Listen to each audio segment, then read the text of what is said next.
Today, we're talking about an article that has the Chicago Bulls out of the playoffs. And so, before we go ahead and we jump into it, I first want to remind you to slam dunk on that subscribe button, just like Modest Buzelis slam dunks in games. And so, in exchange for slamming on that subscribe button, I'm going to give you nothing but daily content around the Chicago Bulls. And so, make sure that you hit that like, you hit that subscribe, and you join the Chicago Bulls Insider family as we talk nothing but Chicago Bulls basketball. And so, with that being said, let's go ahead and let's jump into it as we're talking a little fair or foul. The Bulls left out of the playoff picture. And so if you've not got a chance to see this, this is on ESPN.com. This was an article that was posted a day ago.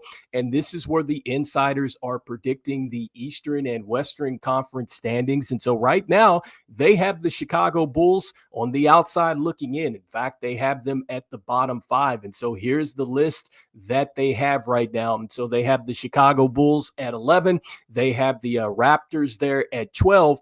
Then they have the Charlotte Hornets. They have the Brooklyn Nets, and then they have the Washington Wizards at number 15. And so just paraphrasing this a little bit. And so this is what it says about the Chicago Bulls and the Charlotte Hornets. And so here it is. It says that, both of these teams are at the crossroads, and it says that the Bulls and the Hornets both have talented players who are approaching their primes. For the Chicago Bulls, you have Josh Giddey and Coby White. And then for the Hornets, you have LaMelo Ball and Brandon Miller. And then it says that both teams have some long-term hopeful building blocks. And so talking about Modest Buzelis and then Noah Asingay. And then for the Hornets, you have Tijan Salome and then also to Khan Knipple.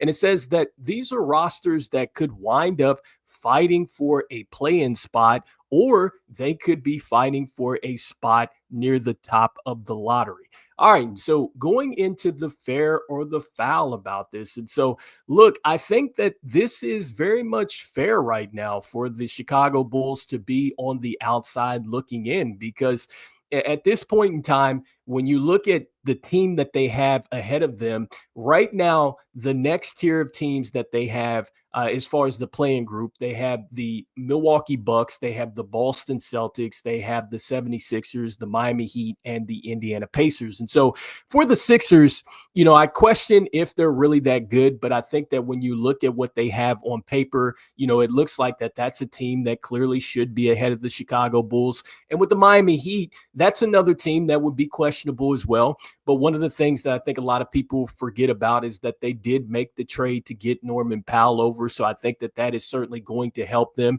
And then also, too, Eric Spoelstra, this is a guy that always gets, just the most out of the roster. So you could expect that they are certainly going to be in the fighting position. And I think that the Pacers and the Celtics are actually going to be a lot better than what they're giving them credit for here. But I just think that when you look at the Sixers and the Heat, those are two questionable teams, and they could very well likely be better than the Chicago Bulls. And so right now, the Bulls are at 11, and they just would need to go up one more spot to be into the play-in situation. And so I'm not saying that is a great situation to be in. In fact, even if they get to the play-in situation, it doesn't mean that they're going to get to the playoffs, because they could still be on the outside looking in, which is why I think that this is fair. And so the Bulls will probably make it to the play-in again. I do think that, the injuries or something's going to happen to where the Bulls are going to slide in there.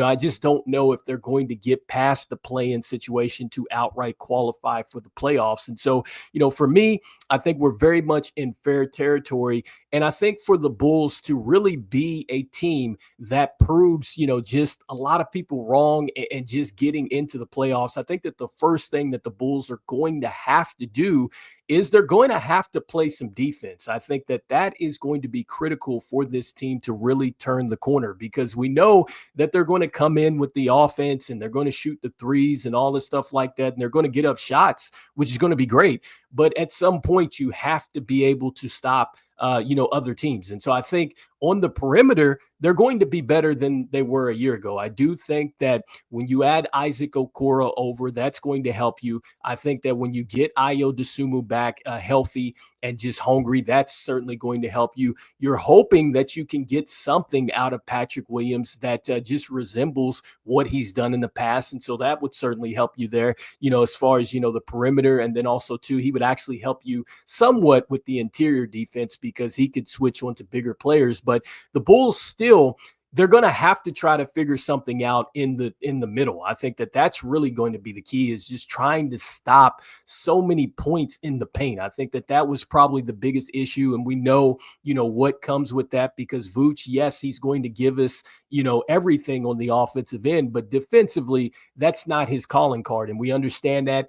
And this is where Billy Donovan is going to have to make the adjustments, because I think that you probably get a little bit more defense with Zach Collins. I know that when we look at Jalen Smith, it hasn't really worked out just yet, but I also think that you have to give him an opportunity. And so let's see, if Billy Donovan is going to go ahead and go with another player down low to perhaps help Vooch. And let's see if we see some more of those zone principles. And so let's see if there's some adjustments made here in training camp, because this team is going to have to do something there. And I think that the next step for the Bulls to just really get into the playoffs, they're going to need to pick up where they were last season. I think that when you look at Modest Buzelis, you look at Josh Giddey, Coby White, the way that these guys finished down the stretch, they're going to need to come out the same way that they finished the season. And so I think that that's probably the biggest question mark around the Chicago Bulls, and really why I think a lot of people don't take them seriously as far as taking a step forward,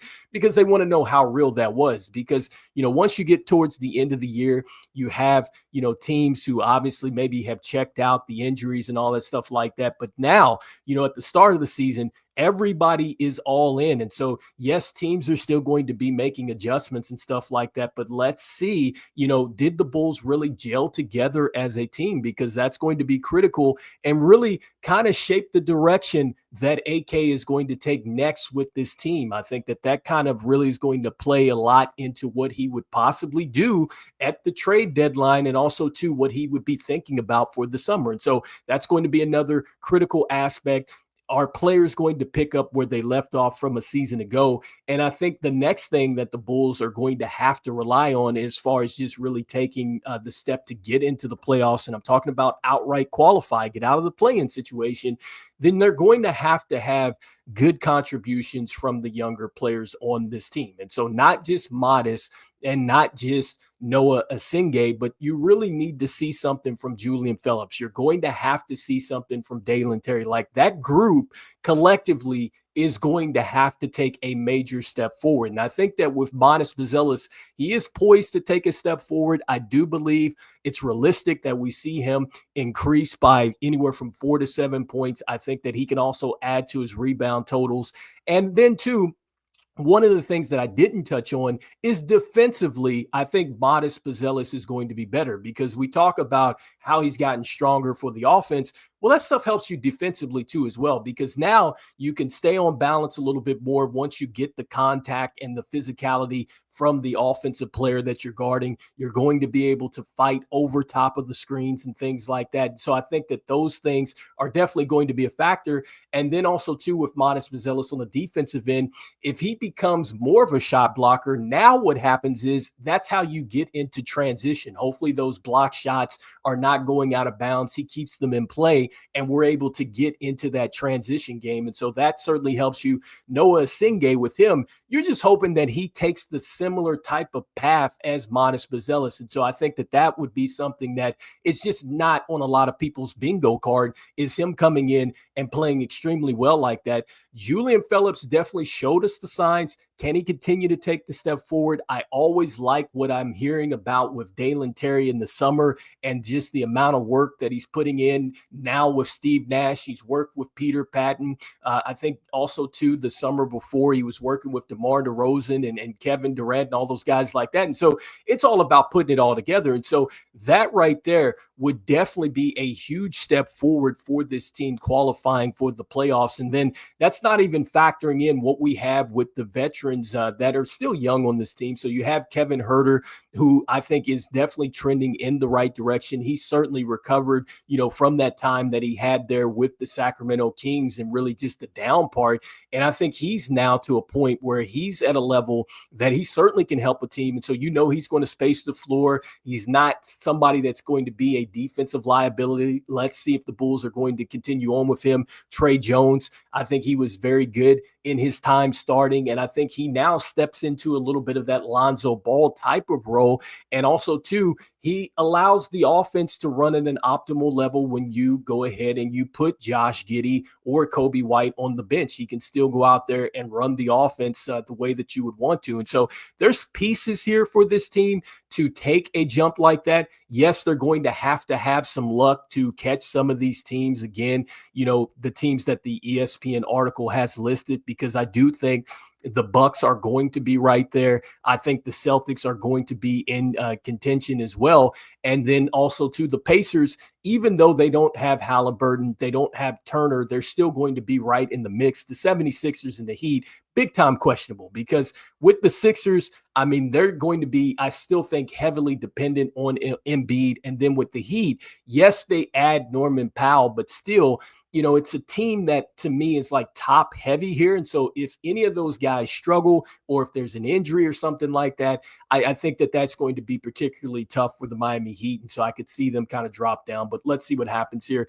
And also too, before we jump out of here, the teams that they have listed at the top as contenders in the Eastern Conference, the Cleveland Cavaliers, they have the Knicks, they have the Magic, and they have the Atlanta Hawks and the Detroit Pistons, which I think all of that is fair. I think that you could say that the Pistons, the Hawks, the Magic, the Knicks, the Cavaliers, they're right there. And so anyway, you guys let me know in the comments here what you guys are thinking. Do you think that it's fair or foul that the Bulls were left out of the playoff picture right now? Do you think that this is a team that, number one, they're going to get into the play-in situation and perhaps get eliminated? Number two, do you think that they're going to get into the play-in situation and actually come out of that? And number three, do you think this team is just outright going to get over the play-in situation and qualify for the playoffs? And so I'd love to hear what your thoughts are. And look, as we always say, go Bulls, and I will see you guys on the next one. All right, peace.